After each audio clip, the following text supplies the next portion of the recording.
Siap-siap pesangon pensiun siap dibayarkan, Kemenkeu ambil alih peran Taspen.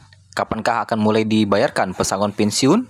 Berikut informasi selengkapnya, update pada tanggal 3 April 2025. Kementerian Keuangan berencana mengambil alih tugas pembayaran uang pensiun PNS. Pembayaran uang pensiun PNS yang dilakukan sebelumnya oleh PT Taspen dan PT Asabri. Siap-siap, pembayaran pesangon pensiun langsung dari Kementerian Keuangan. Apakah itu akan direalisasikan? Simak video ini sampai selesai agar tidak salah paham.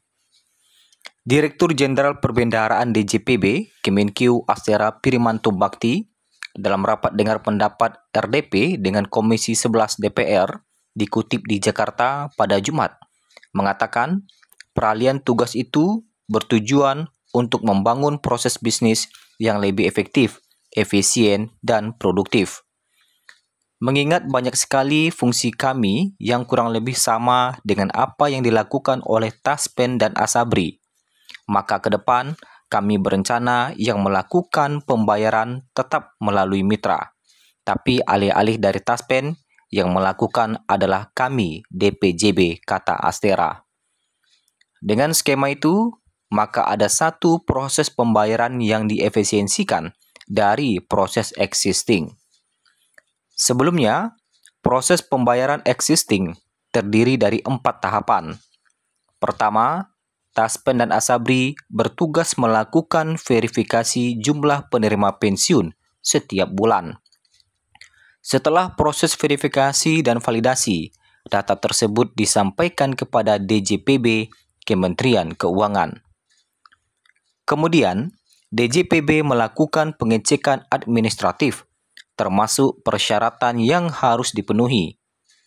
Setelah semua persyaratan dipenuhi, DJPB melakukan pembayaran kepada Taspen dan Asabri.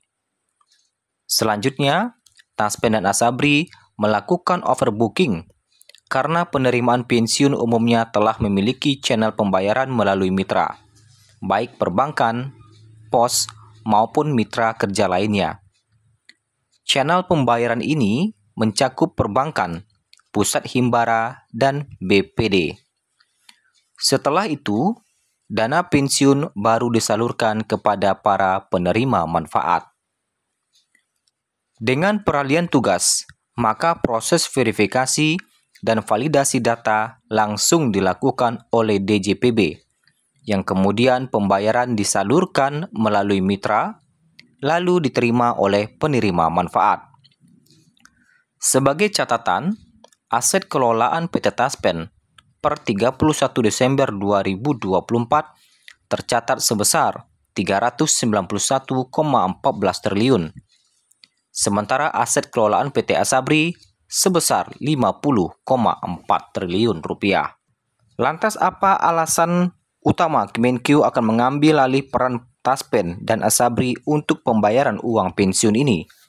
Tentunya dengan mengambil alihan ini juga otomatis pembayaran pesangon apakah akan langsung dilakukan oleh Kemenkeu nantinya. Kementerian Keuangan berencana mengambil alih tugas pembayaran uang pensiun yang sebelumnya dilakukan oleh PT Taspen dan PT Asabri. Dengan skema baru ini, proses pembayaran akan lebih sederhana dibandingkan mekanisme yang berlaku saat ini. Saat ini, pembayaran pensiun melewati 4 tahapan. Taspen dan Asabri terlebih dahulu memverifikasi jumlah penerima pensiun setiap bulan. Setelah data diverifikasi dan divalidasi, informasi tersebut diteruskan ke DJPB Kemenkeu untuk pengecekan administratif. Setelah semua persyaratan terpenuhi, DJPB menyalurkan dana kepada Taspen dan Asabri, yang kemudian melakukan overbooking ke mitra pembayaran seperti perbankan, pos, dan lembaga lainnya, sebelum akhirnya dana diterima oleh penerima pensiun. Dengan adanya perubahan ini, proses verifikasi dan validasi data akan langsung dilakukan oleh DJPB.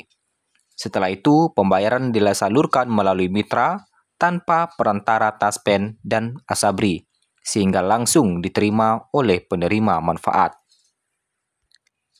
Jika hal ini terrealisasikan di tahun 2025, tentunya pemberian pesangon hingga 1 miliar ini tentu akan dilakukan langsung oleh Kemenkeu.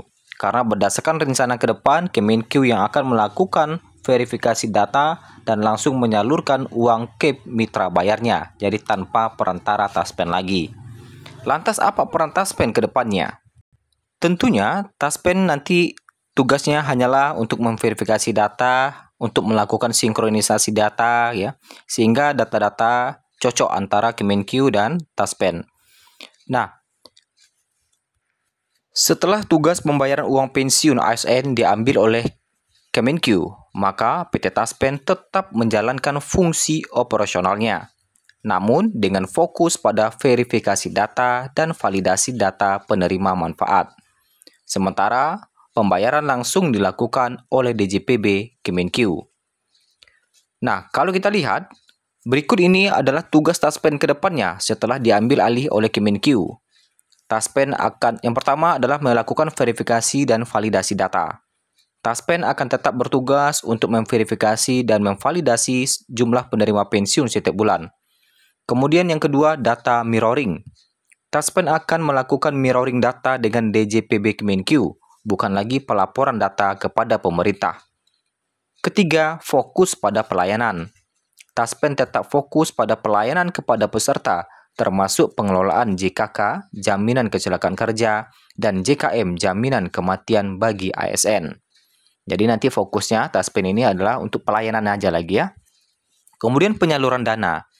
Taspen akan melakukan overbooking sesuai saluran pembayaran uang pensiun dan penyaluran dana pensiun kepada penerima manfaat tetap dilakukan melalui bank pos atau mitra lainnya.